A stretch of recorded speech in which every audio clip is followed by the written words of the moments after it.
How would you rate yourself on the yardstick of obedience? Were you the very obedient one in your family? And now, do you expect your kids to be obedient? Or would you rather let them be, just be as they are and as they wish to be? Hello and welcome to Just Pauses. I feel obedience is a very overrated trait which we have been taught to expect and cherish extensively. We shudder at the thought of our kids disobeying us. Some parents look at disobedience as a mark of their failure as parents. With tears in their eyes, they lament at their misfortune if their kids don't listen to them. Really? This ought to be the parameter? Obedience? Only those who do not have a mind of their own always obey. A little obedience in some matters at some age so that kids do not hurt themselves is fine, but certainly not all the time and at all ages. One thing which I really fail to understand is how and why does the graying of hair become a mark of wisdom? How and why does our ego inflate as we age? I am perplexed when I see spouses, parents, grandparents, and even siblings immediately take offense if what they expect and insist upon does not happen. They take it as proof that they are no longer loved and respected. In almost all our relationships, this one line seems to echo all around. Do as I say. Parents just beam with pride as long as their kids, and particularly sons, obey them, even when the sons reach their 50s or 60s. Does this seem sensible to you? I recall a funny story here. The Ransom of Red Chief is a short story penned by Ohenry. Some of the most adored names in storytelling include Ohenry, and of course Roald Dahl, Oscar Wilde, Ernest Hemingway, and my most favorite writer P.G. Wodehouse. He too has penned some fantastic and hilarious short stories. Here I go astray. The list can go on and on. Hope you do like to read short stories. Well, this one, The Ransom of Red Chief, tells us in a comical way as to how even hardened bandits or kidnappers cannot digest disobedience. Once it so happens that there are two small-time criminals, Bill and Sam, who kidnap a boy named Johnny. The young boy is the son of an important man. Obviously, they kidnap him for extracting ransom from the rich father. But the moment they arrive at their hiding place with the boy, that the story turns comical. The young boy, Johnny, begins to enjoy being with his kidnappers. He distracts his captors.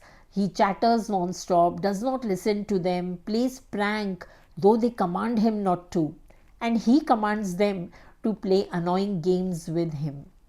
The criminals are at their wits' end. They write a letter to Johnny's father lowering the ransom from $2,000 to $1,500, believing that the father will not pay much money for the boy's return. The father knows his son well and realizes how intolerable and disobedient he could be. He knows how eager they soon will be to get rid of this disobedient child. He rejects their demand for money and instead offers to take the boy off their hands if they pay him $250. The two criminals hand over the money and the howling boy, who had actually been happier being away from his strict father, and they run away even as the father stops his boy from following them. See, nobody can handle disobedience. Shouldn't we take a pause and think, why is it so important for us that others do as we say? One day Mullanasruddin was walking in the market. Suddenly, whimsical as he was, he began to walk very strangely. He would take a few steps, stop, shake his hands in the air, touch his feet, and then jump up yelling, "Hoo, hoo, hoo." At first, a few people noticed these strange movements of Mullah, and in no time a crowd gathered, curious and amused. Some began to whisper that Mullah was doing some profoundly spiritual act which had a deep meaning. Slowly, people began to follow him, doing exactly the same actions as Mullah was doing. A merchant who knew Mullah too well was watching this spectacle. He went up to Mullah, held his arm, and asked him, "What are you doing, and why are these people imitating you?" Mullanasruddin chuckled and replied, "Well, I have become a Sufi master. These are my disciples. I am helping them reach enlightenment." The merchant knew Mullah too well to believe him. He asked, "And how would you know when they reach enlightenment?" The wise Mullah replied, "That is the easiest part. As soon as they ask me why, I will know that they are enlightened.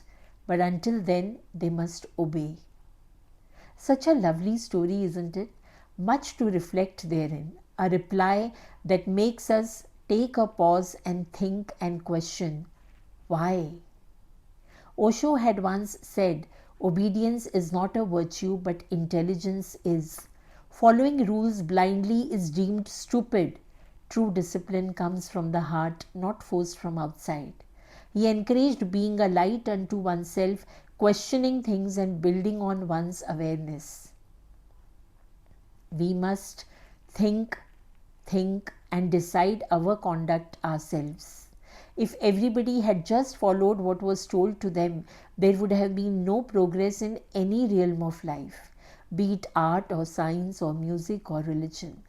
Let us take a pause and think, mull over these words of Osho, that obedience needs nothing.